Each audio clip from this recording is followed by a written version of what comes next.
Hi, I'm Adrian Strittmatter. Welcome to Bricks and More.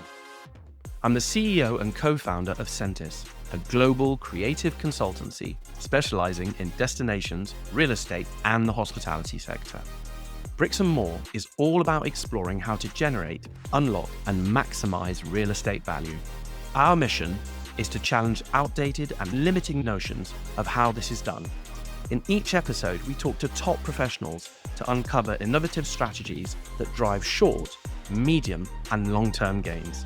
So if you're passionate about making real estate more valuable for more people, you're in the right place. Welcome to Bricks and More.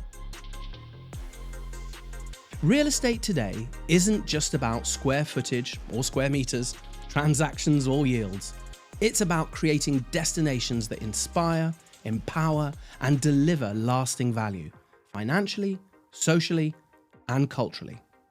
But how do you take that kind of vision and turn it into a business model that actually works? How do you combine real estate and venture capital to unlock new kinds of growth, scale, impact, and value? In this episode of Bricks and More Dubai Special, we explore how visionary leadership, disciplined systems, and a people-first philosophy can transform how the world builds, invests, and lives.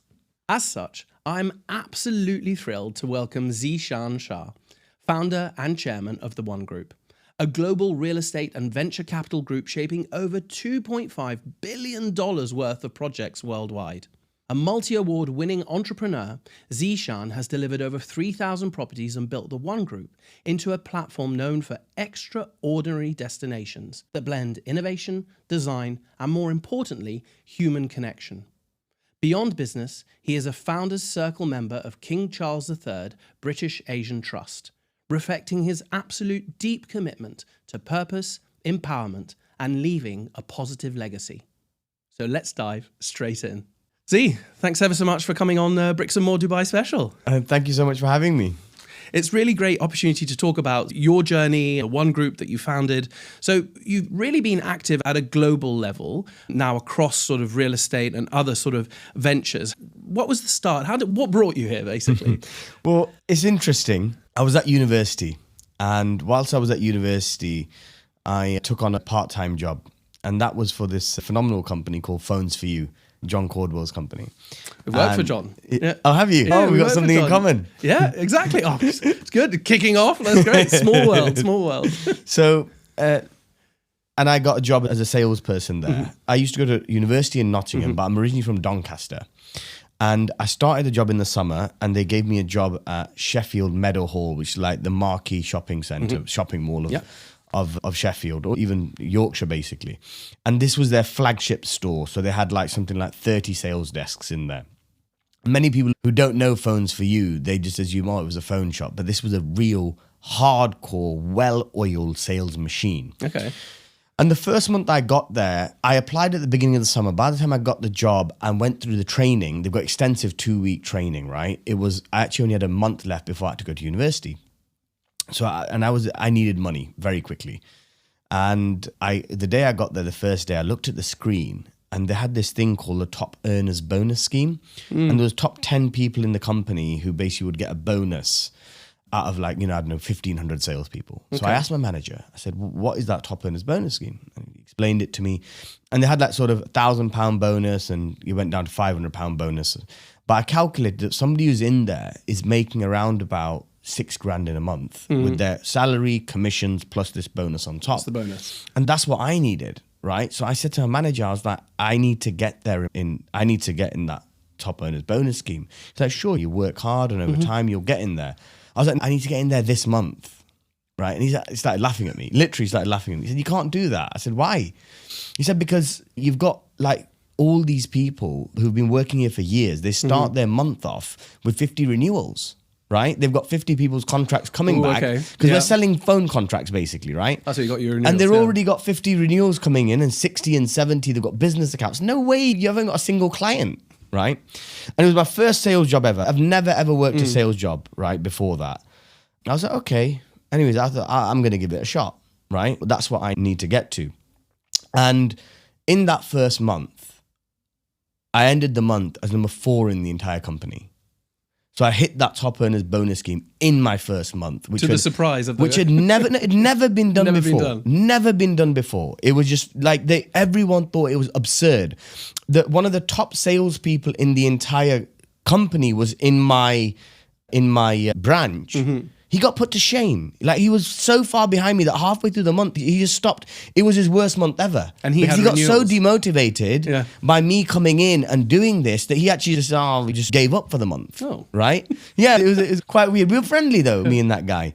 So, but anyway, so within that 1 month it was such a huge learning experience for me. That 1 month the first month that I was there. And a couple of weeks in, it was one of my team leaders, so not the branch manager, but one of the managers below him.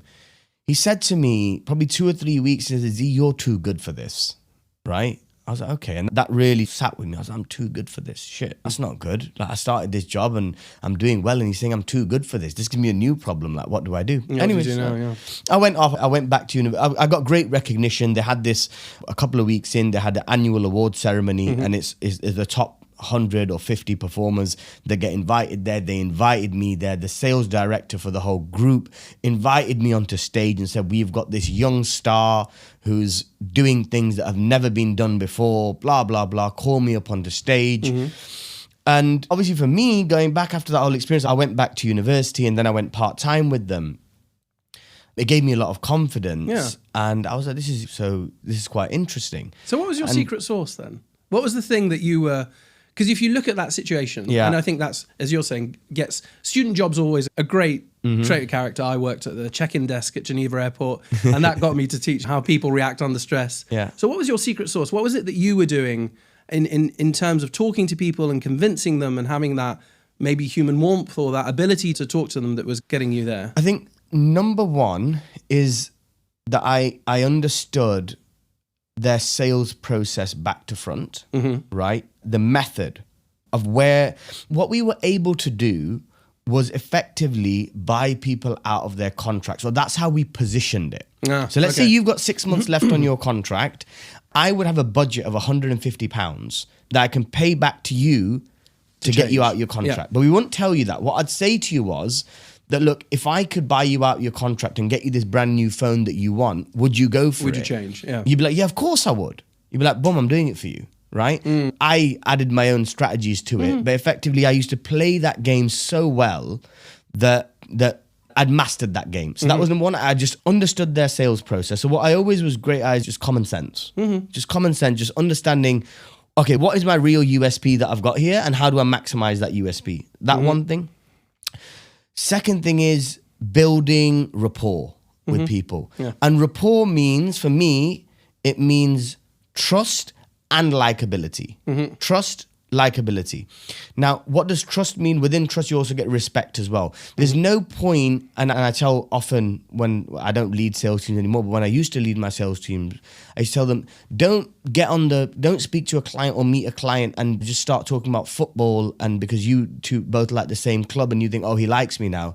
That's no good. He needs to trust and respect you, then he needs to like you. And I just had a natural way of being able to organically of getting those two things. Right? If somebody trusts you and respects you, but they don't like you, they most likely won't do business with you. If they like you, but they don't trust you, they won't do business with you. You need those two things from someone. Trust, they respect you, and they like you. Right? So it's a bit of a balance there where they need to be, you hold yourself in a certain way that a person's like, yeah, I trust this person, they're intelligent. This is somebody who I can learn from, or somebody who I would do business with, or somebody I would trust. And I like this person that they're not going to do me wrong. The likability part actually just comes from, I'm just myself. I just be myself. And some people will like it and some people won't like it, but that's something that I accept. If you just be yourself, the people who like you will really like you for who you are. And the people who don't like you, it's fine, because they don't like you for who you are. They weren't going to like you anyway. Right? Exactly. So there's no need to pretend. So actually, third factor is the most critical, I would say. And that was that we would work 4 days on, 3 days off. And it'd be 12-hour shifts with a 1 hour lunch break. Because the mall will open from 10 a.m. to 10 p.m. So our shifts would be like, let's say Monday, Tuesday, Wednesday, Thursday off, and you're working Friday, 10 a.m. to 10 p.m. with your 1 hour lunch. I work 7 days a week. On the 3 days, I wouldn't get paid, but I'd just come to work to keep racking up my commission and keep my top earners bonus scheme. The retainers in. And my lunch would be, I'd go get a sandwich, eat it, and be back in 10 minutes back on my desk. So anytime we'd have team leaders at the front who would pass with the clients, they just knew that Z sat at his desk. It doesn't matter what day it is, what's going on. So I think those three were the critical recipes.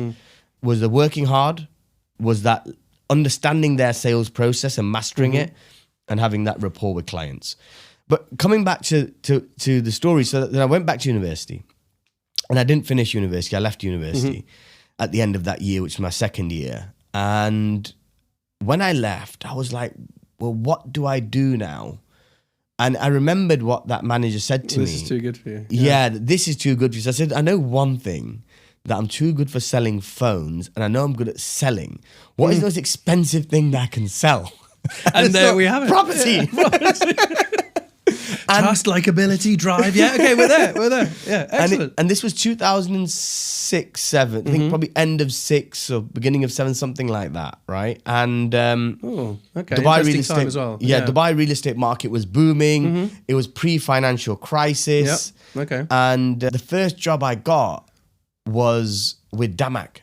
Okay. As a Household sales name. agent. Yeah. Right? I was a broker at Damac. And I worked with them for about, I think, just about 6 months. And I used to get a very small salary, and I'd get commission. And the commission I would get, they were external brokers, just guys like me who were freelance, and they get paid about 8 to 10x the commission I would get. And just because I had this 6, You had the fixed. yeah, because I had the basic, salary. yeah. But they were just Lone Ranger brokers. They'd work with all developers. So after about 6 months or so, I decided that I'm just going to go Lone Ranger. And that's effectively when my entrepreneurial journey started. Okay. And yeah, that's me, that's real estate, and that's how it began. In Dubai, in this city. In 2006, 2007. Yeah, we started the agency in 2008, and that's, I think, a seminal moment for us as well, of seeing the market, of thinking this is a really good idea, and then it going boom, and then going like, is this a good idea? I'm not too sure. But as you said, it's a market, I think, when there are difficulties like that, where you can reinvent the rules or see what was done, maybe wrongly before. Where would you say, going just one last sort of more personal thing out of sheer curiosity and interest, where did you think that drive came from? That 7 day a week, early start, late finish. Where do you think that came from? Well, the thing is that my parents, they were both professionals, and they did relatively well from where they came from in their respective careers. They did really well, actually. But money was just always a problem in our house, right? It was just anytime like if I went and I just needed £5 for argument's sake, oh my God, you'd get your ear chewed off. Do you know how hard it is we work with this money? Do you know this and do you know that? And it's just like, it'd take half an hour for that. And I just see their life. They'd wake up every morning, 5:30, right? Running around, going to work, coming back at like 7 p.m., 8 p.m., stressed out. From my accord, we went to private school. We had reasonably nice cars. We had a nice house. We weren't, I'm not going to lie and say we were poor. We weren't poor, but we didn't have disposable money. Our parents did their best to like give us the best of all those things, but there's no free cash flow going around. But the budget is lean. But there's no additionals, right? There's no extras, and money was always an issue. So I just knew, and I was in a very interesting circumstance, because going to private school, etc., and living in a good area and all those kind of things, I was at the bottom of the rich people. Do you know what I mean? Right at the just hanging at the cusp of like we can just. So it was an interesting place to be, because you see everyone and you're like, but you don't have it, but you're kind of there. So that gives you a lot of motivation and drive. Yeah. And one thing I just knew was, looking at my parents, and that's why I didn't finish university, by the way. I was like, I definitely don't want what they have. Yeah, that's interesting. Yeah, so I was like, that's why university didn't finish, because that was their plan. Go to university, get a good job, I was employment. No. I know one thing for sure, and I don't want that. But the 5 a.m. start stuck. So, yeah. And so 2007, 2006, you finish at Damac, entrepreneurial flame is lit. How did sort of the one group come about? How did you start setting it up? What was the construction process? Yeah, so actually, you could say it started at that point when I went out on my own. but then the Dubai property market crashed. Then after that, I went to Spain. Because, now when I went to Spain, because they were 2-3 years ahead of the curve, their property market crashed in like 2006, 5, 6, right?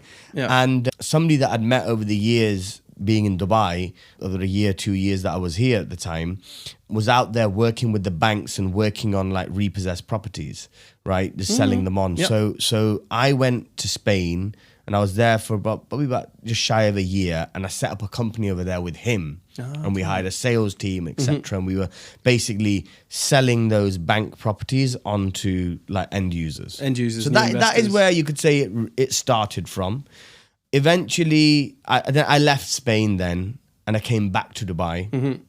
When would that be? Sort of 2009, 9, 10, 10, that sort of period. I was about 24, right? Came back to Dubai, and I had a bit of savings at that time, and I was just having a good time and just enjoying it. 24? And yeah, exactly. And just having a good time. And ultimately, I spent all my savings and I had nothing left. And I ended up going back to my parents' house. So when I was probably about, 24, going on 25 probably. And they live in Pakistan, in Karachi. So I ended up going back there. And I didn't have any money. So I was taking pocket money from my dad. Whilst I was working on, I'd become friends with, whilst I was here, I'd become friends with Floyd Mayweather, the boxer, who was huge at that time. And we'd become friends over here in Dubai. And I was friends with Prince Nassim. And he introduced me to Floyd Mayweather. Okay. And I was working on this boxing fight to the first ever mega boxing event in the Middle East. Right? And Floyd introduced me to his like main promoter, who was Al Heyman at the time, who was running boxing. He was the biggest thing in boxing. And I was talking to him like twice a day and putting this whole thing together. And then I came back to Dubai to come and get funding from some sheikhs to put it together. It was probably 15 years ahead of its time, basically. Now looking at what's happening. Well, now looking at what's in town. Yeah, exactly. I was a bit early with the idea, right? But I had a whole business plan and everything.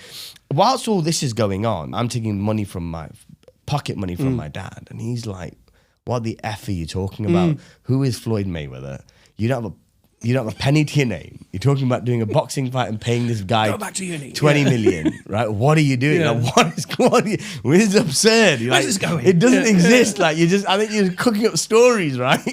I'm working on a boxing fight and I'm going to meet a sheikh. He's like, and here you are taking like £50 a week from me to get by. To tell me stories? Yeah. We've all been there. Yeah.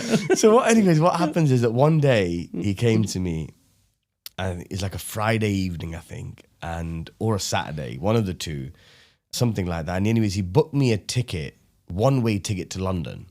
And he came to me and he said, here's a one-way ticket to London, and I'm giving you £500 in cash. And forget that you've got a family, forget that you've got a home, you're not welcome in this house until you stand on your own 2 feet. Right. His fear was this kid's just going to stick around here, keep doing this, telling me stories, telling me like he's doing but I actually was doing it, but telling me all these stories, and he's not going to make anything of his life. So this is the hard way of doing it. I was like, oh shit. So I went onto Gumtree. Oh, I remember Gumtree. Gumtree. I went onto Gumtree. I was like, I've got to find a place where I can go to tomorrow, right? And I found this apartment, like studio apartment in Plasto in East London. I know it, right? And it was like £375 for the month or something like that. And so I've emailed this guy, Shipon Chowdhury was his name. I've emailed this guy and said, look, I want to take your apartment. And he's agreed to it. And I've told him I'm landing at this time and I'll come straight to you, right? And I'm like, okay, well, I've got to break some news to him when I get there, which is that I've only got the month's rent. I haven't got a deposit to give him. Because literally all I had was that £500. £500. Right. But it's Gumtree. So they're flexible. Yeah. So anyways, I've got there and met this guy, nice guy. And I said, look, here's a month's rent, but this is all I've got. But I promise you, next month, you will have your rent on time. He's like, and you paid up front? You gave him the... Yeah, you gave him the month's rent up front, yeah. So I'm like, he's like, no problem. Anyways, we walk into a terraced house. And we walked to the back of the house, and like the back, there was like he'd made a studio apartment in like the garden. Okay, right. I'm sure it was legal. I don't know, but it was in the garden, right? And it was the width of the place was like if I spread my arms apart and I got a rock one way to the other, I could touch both walls, right? And moved into there, And then I got a job, like a commission-only job, selling real estate. And about 3 or 4 months in, I got lucky. A friend of mine who I worked with in Spain, after Spain, I went to Dubai. He went to Portugal. Okay. Right? And he did some good deals over there. Well, good deals for us for that time. And he'd made some money and he came back to London. And he emailed me and said, Z, I've just moving back to London. Where are you? Like, let's set something up. Right? And that is where One Group, like what we call today One Group, started from. Okay. So I went to meet him. He said, look, you put the work in. But I think because of my education and that sort of upbringing, I was always very articulate. I could write well. I could represent myself well. I could hire people and that kind of thing. So people really admired that skill. Yeah. So for someone like him who was a bit of a deal maker, he was like, look, Z's like a little bit corporate, you know? Yeah, corporate can do the front of house. Yeah, exactly. Yeah. So he's like, I'm going to put the money in. There wasn't much money to put in, but whatever, 50, 60 grand it's going to cost, 70 grand at that time, which was a lot of money for me and probably a reasonable amount for him as well at that time. I'll put the money in, you do all the work, and I'll give you 50%. I'm like, fair enough, right? That's where it started from. So within a year, I'd grown that business to about 10, 15 people, probably turning over £1 million or so pounds a year. And this is in London, and you're still in London, in the garden shed, in essence, or you've got then you. From there, no, I'd moved from there, from the garden shed. I moved once I got going with him. Within 3 months, we were doing pretty well. Okay, yeah. And I moved to Brentford. Yeah. Brentford, yeah. I moved to Brentford, and our office was at that time in Richmond. Okay. Right, so from Brentford, I'd drive over to Richmond. He was living in Richmond. I actually crashed at his place. I moved from Plaistow, crashed at his place for like a month or so, and then rented this place of my own. So anyway, so within a year, was turning over £1 million or so pounds, got a reasonable sized team, 10, 12 people. He got busy with something else, and he was originally from Wales, not Cardiff, somewhere else, and he went back there to do something. And I was effectively just doing the entire business, A to Z, running it. And I think then at some point I spoke to him, probably about 18 months in from starting. I said, look, I'm doing all the work. I'm doing everything. You know, and you've made your initial investment back several times over. Can I just buy you out now? And he was like, yeah, sure. Right. He was like, fair enough. So that was an easy conversation then. He was like, yeah, cool. Yeah, it was. Yeah, it worked reasonably well. I gave him a bit of money and then it sort of 100% became mine. And that was the brokerage, and that was the starting of One Group. Then, as things went on, I think by 2014, we started underwriting, which means we were buying entire buildings and selling them on. So instead of just being a broker and making a commission, we were then going and saying, right, I'll buy all this from you, negotiating a discount and selling it on. Still in London then? Yes, in London. Still in London. Yeah, okay, yeah, doing that. And we were really Crossrail focused. Crossrail was the big thing back then. Yeah. And we found a pocket, which was the cheapest Crossrail station, it probably still is, Slough. Right? So we sort of homed in. Gotcha. Crossrail was booming. We homed in on this location as Slough and bought a whole load of apartments and sold them, etc. Because some people were doing that with the Eurostar as well, weren't they? They were sort of dotting it on the way to Paris kind of thing. There's Ashford and other places. Ashford International. Yes, Ashford International. I don't know why I use that. Don't want to offend anyone. Ashford International. I visited some real estate. There was a student housing development next to the station for sale. I visited that 7, 8 years ago. But anyway, so then we started investing. And then 2017 started developing. But along the way, like for example, One Investments as a brokerage, they still do brokerage. And that remains as an entity. To the core, okay. Yeah, that's what it does. So then I made a new company that did developments.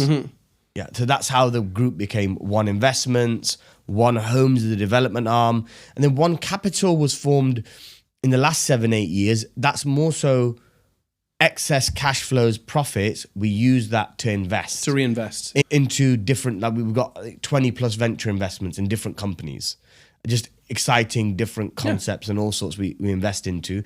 And then some real estate stuff, but that's investing for rental income to keep like residual income opposed to like developments to sell. Yeah. And when did you make the switch then? London, when did you take that, well, it was return ticket to Dubai if it were to come back here? No, I always stayed involved with Dubai. Oh, okay. So even like when I was based in London in 2010, 11 onwards, still- that period, yeah. we'd still do transactions over here, right? Because I knew the market so well. And I started from here, we'd always do transactions gotcha. over here. And then 2016, when London slowed down, then we refocused on Dubai again. So we've always had a significant presence. Sort over of here. significance. Yeah. And how would you, if you were to describe an elevator pitch now, like very quick of the one group, what would you say it is in that sense? If you've got this conglomerate of different companies doing different things, but how would you pitch yourself as an elevator pitch? As for the group, I think every company has its own pitch within the group.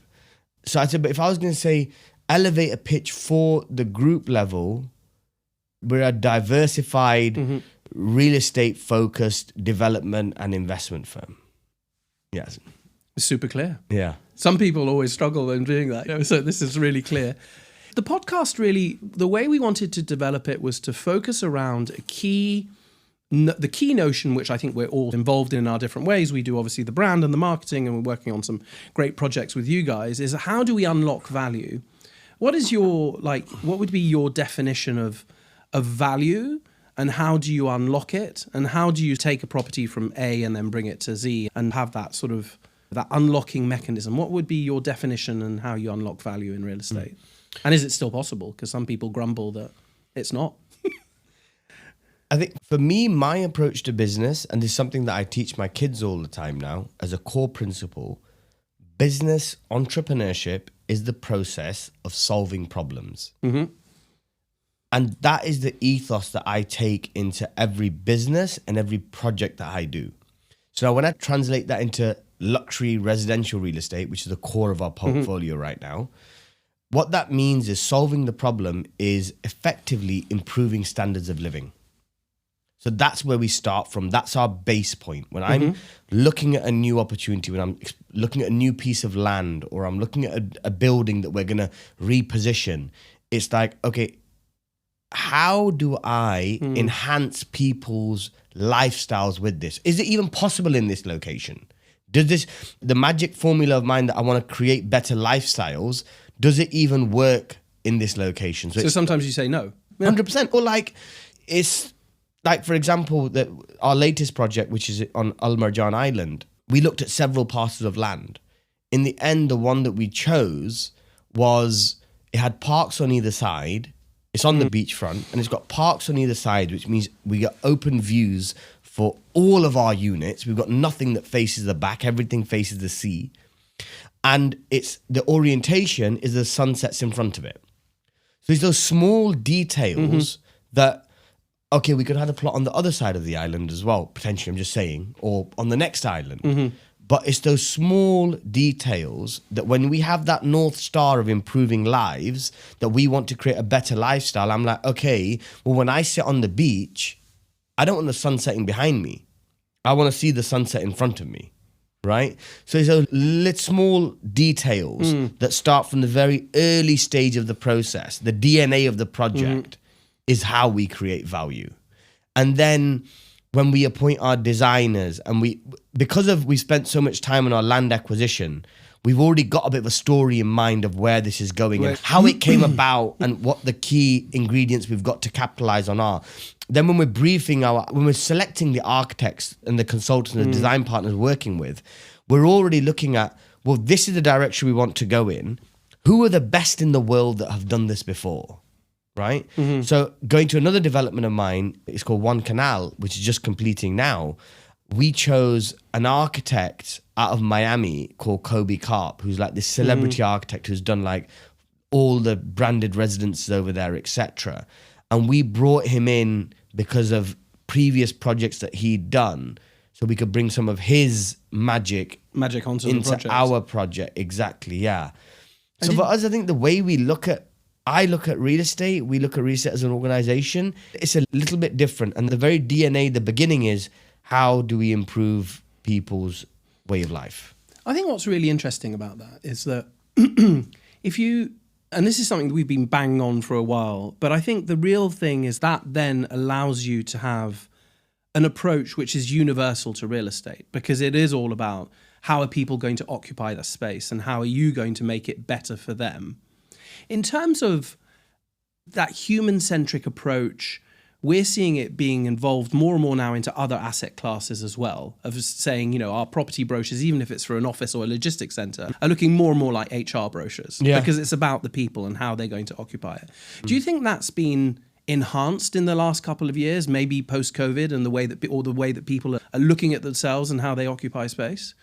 I think certainly. I think what's happened post-COVID is that, like, when you look at the history, if you look at the last 100 years, we often forget, like, we're a culmination of everything that's happened in from generations to us. What our parents experienced, we've got parts of that within us, and their part of what they are is what their parents experienced. So just going back for me, and probably for you as well, 2 generations ago, my grandparents were people who was coming out of the war era, of the world wars. Completely. So at that point, survival was number one thing. Yeah. Having a roof over your head was just paramount.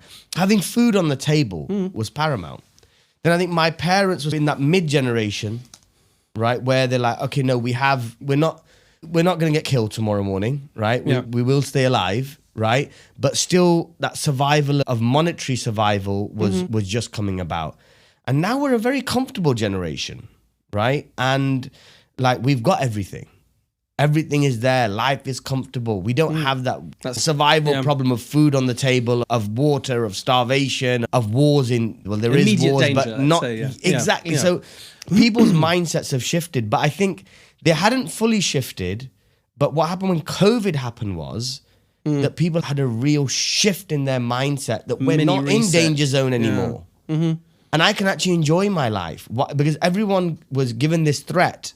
Okay, we don't know. Everyone might just die right now. We don't know what this virus is. It could just wipe half the world out. We've all seen the films. Yeah, we've all seen the films. And I think that had a real shift in people where they came out of that mindset of the last 100 years of of being scared and into, no, I just want to enjoy life and I want to have the best of life. Yeah. That's why you saw, like, on this side of the world, you saw nice climates in Europe.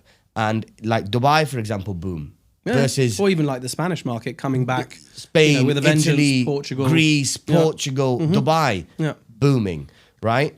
In America, you saw Miami booming. You know, you can go Thailand. All the lifestyle-centric destinations have gone up, versus the practical locations gone down. London, New York. Los Angeles or LA is a bit of a different story, but New York, London are prime examples where the real gritty, practical city, people are like, I don't want that anymore. Why do I want to be in that? I want space. I want to enjoy my life. And I'm not in a danger that I have to be in this rat race. Let me step outside of it and enjoy life a little bit more. So I do think there's been a huge shift in mindset. And that momentum you talk about, and I know, same thing for you, we're sort of active across loads of different markets, and you can see, I don't know if it's like confidence, pizzazz, vim, whatever the word is different. Is different in different locations, and then probably, I think, maybe culturally different as well. This current momentum that you're seeing in this regional market, how do you see it evolving? How do you see it potentially, I don't know, even talk about being sustained? And what is fueling that momentum and that constant, what seems like an endless momentum and an endless drive and dynamics in this market? There's so many things at play. You have to start then touching onto politics. And I think where we look at Western countries now, there's so much political polarization. Yeah, massively. Huge amounts of political polarization. And then affluent people don't feel safe anymore in Western cities. You've got, on one side, you've got this right wing who is pro-capitalism, and they're sort of very right. They've become extremely right, let's say. And then you've got the left have become even more left. This polarization. And they're sort of very like pro-socialism. And if you like take a city like London, for example, which was once a safe haven for people from all over the world to come and spend and enjoy, they're not safe there anymore. And it's not the priority. The government's priority is not saying that, okay, that guy who's worked hard and got a nice watch or got a nice car. I need to keep him safe and keep him here. Versus these smaller, niche, you could say city-states, right, are catering to it. Yeah. They're saying, look, you've done well in life, you're affluent, I will protect you, I will serve you, I will give you a space to be. And I read an article about this maybe about 12 years ago, the rise of city-states. That now no more the way the world's going, and I didn't even understand what they meant then, right? But the way the world's going, right? Big countries are difficult to manage, but city-states make sense. So even if you were to take the UK, for example, and this is really controversial, but if I was to take out London and make it into a country, and London kept all its revenue, right? London would be, it'd be Dubai times 2. Right? You know what? Because it makes a lot of money, it generates trillions of pounds, and they invest it all back in London, right? Versus a London that generates all that revenue but passes it on to the whole country to keep the whole thing sustained, right? So London in its own entity as a right works, as Dubai on its own works. But if Dubai was here and then next to Dubai had another, Dubai was 3% and it had 97% more to fund, then Dubai wouldn't work either. Do you know what? I'm actually super, super happy you've talked about this. Because I have been boring the pants off of people with this is a city-state thing. Started with London and Hong Kong, just a realization. And then definitely Dubai. And I was there like, okay, like started like scrabbling around. And Florence and Venice in Italy used to be those city-states. So I'm there like, okay, there's a historic precedent. So thanks for alluding to it, because I am definitely on the same page with that. And I think it's that ability to manage a defined sort of, with defined metrics as well. I think there's a lot in that thought process of why that works really well. So in terms of that momentum, you've touched upon a few factors. What else is, you're talking about that security, potentially also that political stability. Feeling safe is obviously physically safe, but also safe from a financial perspective with regards to very changing tax regimes. There you go. What else do you feel is also that's underpinning that sort of that desirability of the market here? If I would say, I think the top 3 factors, right, is tax. Yeah. It's that physical safety. Yeah. Right? Right now, my family still live in London. My kids live in London because they go to school there and they go to a phenomenal school, and I don't want to disturb them at this stage. But my oldest is 9, right? So they're very much in our cocoon. They go in the car to school, they come back, we drop them to play dates, blah, blah, blah. If my son is 15 and he's now, I want to go out with my friends and we're going out tonight and we're going on the tube, and I might actually decide, no, you know what? I'd rather you be here, because no lifestyle choice in the world, no school in the world, no money in the world is more important to me than my child's safety. So I'm thinking about it with with parents who've got kids who are 15 and 16 and 17, and they have got that ability to move around the world. I'd probably leave London, yeah. And I don't want to be a parent that gets some terrible news one day and you hear it every other day. My son, his schools, he goes to St. Paul's, which is in Barnes, and they walk over the bridge, and it's just over the bridge from Hammersmith. And it was around about, not somebody from their school, but there's only a couple of months ago, there was another kid from a different school in the local area, and he got stabbed outside the tube station. There's loads of the St. Paul's kids going into the tube station. So I'm like, you don't want to be that news article. When it comes to that, yeah, it's super is close. there anything that's more important? Does it matter that, but I love the restaurant down the road and we've been going to that Italian ever? No, you're like, my child's safety? We'll go to Timbuktu. We'll live in the jungle. But so that is so important. And then the tax regime is just ridiculous now. It's like when you start calculating what you're making, what you're paying for that, it's like, okay. And after you've paid everything, you're probably ending up with, I did a calculation, I think you end up with, when you're on the higher tax rate, you probably end up with about 39% in your pocket after you've done your VATs and your road tax and all the rest of it, right? All the additional taxes that you don't actually calculate in your income tax. After all of that, you want to hand it over to your kids and you're going to pay them another 50% again. They have to pay. Yeah, there are things that don't mathematically. Mathematically, like, so really 10% is mine and 90 is yours.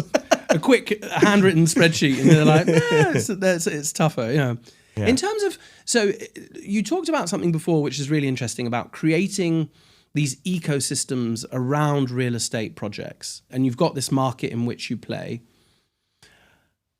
and that allows you to change these buildings into destinations. And you alluded to it with the architect in Miami. How do you select the team? It's just something you've just reminded me of something, which I'll tell you before I tell you about the selection part. Which is that what we do is that same way that the city-state theory, that city-states are working. What is that? It's a microenvironment. What we do as well is within our developments, we try to create a mini city-state, where it's a microenvironment catering to a certain type of person. That's a nice approach. Yeah. Yeah. So it's the same ethos that we roll with, that we want to create that sort of real bubble that you want to be in. And your question was about how we select the designers, though. The full ecosystem. So I think, yeah, exactly. So if you were to take, okay, it's a mini government or a mini state, you've got your different departments. How do you select your ministers? It depends. It really depends on the project at hand. It's like when we're looking at a project, it's that raw material that we have. What direction we want to take in? It's beachfront. It's on an island, like the one we're doing now, for example. And then I want to go to the experts who've delivered in that space. It's branded. Okay, I want to go to the experts in that space. I will then study their projects. I'll look at what they've done in the past and be like, yeah, these guys have done what I'm looking for. So there's a quote that I always use, and sometimes I even put it in our brochures. It's Sir Isaac Newton, which is, if I've seen further, it's been by standing on the shoulder of giants. And it's just about putting that dream team together of, yeah, I've got a grand idea, but I don't know how to build the foundations of that grand idea. And that's where you're bringing in the right people. That's why, for example, we work with you guys on comms and communications and branding, because you're the experts in putting that vision out there. I could have it in my mind, but you've got to have the right people who can put that together for you. So it's just about selecting who's done it in the past, then giving them the right brief, giving them the right enthusiasm, and staying involved in the process. Your team will tell you I've probably been in 80% of the calls. They were alluding to it, and it was an extremely positive, I think, involvement, which isn't always the case, but kudos to you. They were extremely positive. You're extremely passionate and want to see the idea through from start to finish. And I think that's been extremely well received. So thanks for being so, definitely thanks from the team. They're not here, but I'm turning around. Thanks for the team for staying involved. And that's been a really great process. And just one thing then, we're talking about the long term. So you've got the team, you develop the property, you sell or lease the units, and the property becomes an active destination with people. Yeah. How do you continue, or how do you make sure that you then in essence become a steward to those, and they will revert back to your brand? How do you, and going back to, this is really nice because loads of things are linking up, that involvement of yours, how do you stay involved post-development, post-delivery, post-sales or rental? It's an active destination. That is a great question. And it's such an important one because you can build as brilliant of a space as you want, but if you don't manage it correctly post handover, post people moving in, within a couple of years it's worthless. Completely. You might as well have not built it. You might as well have just built what the next door neighbor was building, what any normal developer was building, because that becomes the utilization. You've built a beautiful gym that is got views of the city, for example, or views of the beach, and you put the best equipment in there. If you don't manage it correctly, after a year and a half, it's going to be empty. Yeah. So you've just wasted a load of money and time putting a gym in prime real estate space where you could have actually just sold some apartments, right? Yeah. Because it's not of utility. So that is actually a key thing first of all, in the design process, is designing the scheme in a way that flows, that people are going to use it.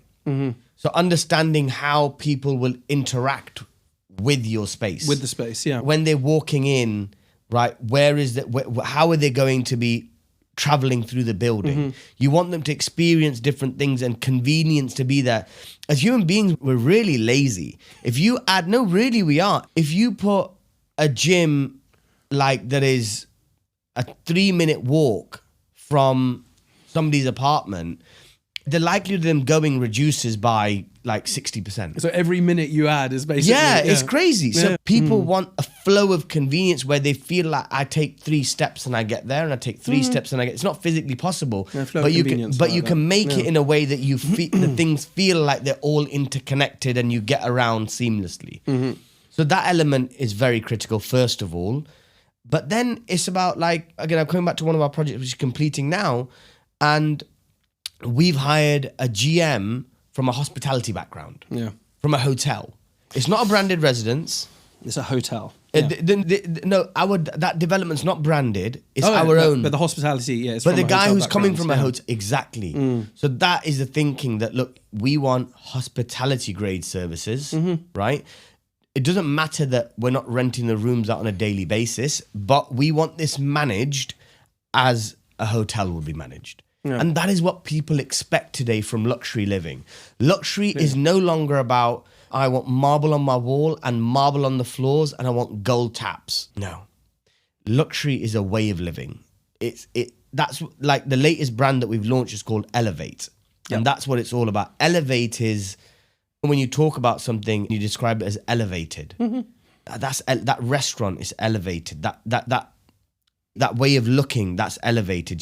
That person looked elevated, or that destination's elevated. It's subtle luxury. It's luxury that is less on show and more on depth. Right? So for us, that is what we try and do now. And if you were to maybe on a sort of talk about sort of one specific development or case study that you would say is like one of the crowns in the jewel, which one could you talk us through, like a specific development that you've from start to finish and how that journey evolved and developed and where it is today? Well, my first, this end of the luxury, the first building's completing now. Because for me, I wasn't there 7, 8 years ago. I wasn't there myself. To have this vision and idea. This is the last sort of 5 years, and buildings that I've launched since then, they're the ones that have come into this sort of space. The more space that you're doing. So before we have buildings which stand out and they're nicer and we did them better but they're not. This is really now where the first completion's this year. And how are you feeling about that?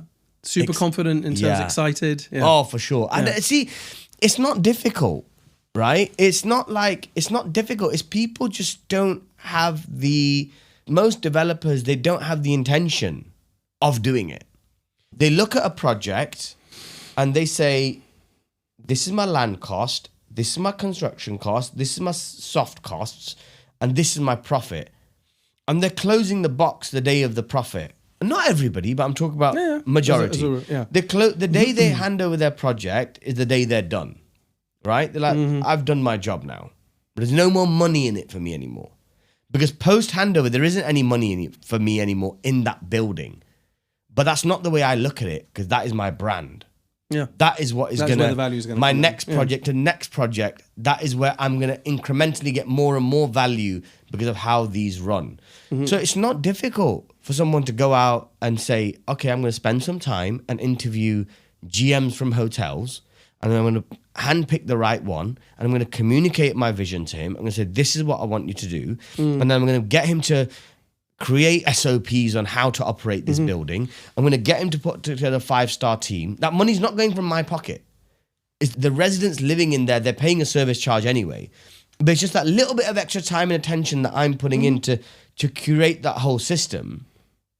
That is the difference. Well, I think exactly. And I think, as you know, alluding to, people can have multiple homes, multiple destinations, or sometimes in the same destinations, or they'll have kids. So if you've got that trust, that long-term vision, you would hope that they would, between brackets, stay in the one family and say, well, son, daughter would like to buy something for them. Well, let's definitely go there because we've had such a great experience over time. Yeah. No, absolutely. That's exactly what we aim for. And in terms of sort of closing off, what would you say, you kind of alluded to it, where would you see one of the big or like one of the major still untapped or looking at opportunities or value generation that you can see in real estate? What are the things that you guys are working on that you could say, okay, we've got still constant room for improvement in terms of what we're delivering and what we're unlocking? What would you say those are? It's really what people's expectations are today from multifamily, like apartment buildings, is a lot different to what it was even 5 years ago. Okay. People want that to be the cornerstone of their lifestyle. And that's what we understand, and that's what we're creating. It's not just there's a lobby and the lobby looks nice and there's a concierge to receive your post and you go up to your room and that's it. No, we're building communities. People today want community. They want to be with like-minded people. Health is important. Wellness is important. Lifestyle is important. And we're building all of that into our developments. And that's where we see where the opportunity is. That's not being done very well on scale. As in, you've got pockets of good developers doing good work, no doubt, but it's not being done well across the board. And I think that is where our real focus is and where we will really distinguish ourselves in creating developments that are a cornerstone of your lifestyle, that improve your way of living. So what I really like about that idea is it's going back to fundamentals, but expressing them in a modern way. And I think that purpose and that sort of human-centric element that you talk about and have talked about throughout the podcast is really nice because it is fundamental universal values that we all share, whichever way we choose to express them. So I think it's an extremely exciting vision.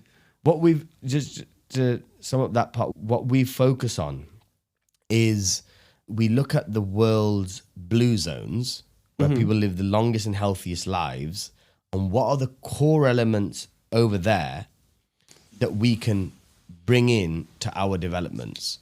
Number one is community. Yeah. People are happier and live longer lives the more friends they have and the more interdependency they have in a community setting. If you want to be happier, spend more time with your friends. The depth of your relationships and the number of your relationships correlates directly to your happiness. And it's crazy as a real estate developer we're talking about this, but this is where our thinking comes from. That is what great real estate can do. And that is what raising standards of living is about, is when you do it right, these are things that you can do. Those are the beautiful collateral results that you're getting. Yeah. Exactly. And then community, then health. It's about movement.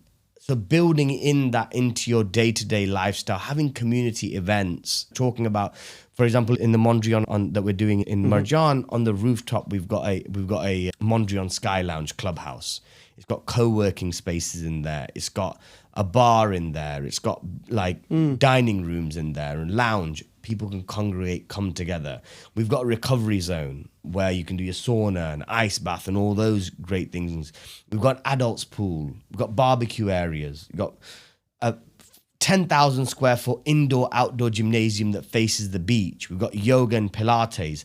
Now, okay, they're all the hard infrastructure, but when you package that up with the management and the service and everything, when you bring that all together, that's where we bring those blue zone sort of key characteristics into the way of life. And that's what people are looking for. People are looking for, the focus is healthier, happier, and that's what we're going to deliver.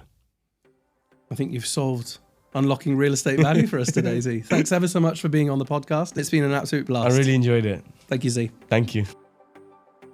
Thanks for listening to Bricks and More. If you've enjoyed today's episode, please share it with a colleague or friend who would appreciate it. If you're not already, connect with me on LinkedIn, whether to say hello or discuss a destination, real estate, or hospitality project of your own. Finally, please rate the podcast on Apple, Spotify, or wherever you get your podcasts. Again, share the episode, connect with me on LinkedIn, and rate the podcast. I'm Adrian Strittmatter, and I'll be back soon with the next episode.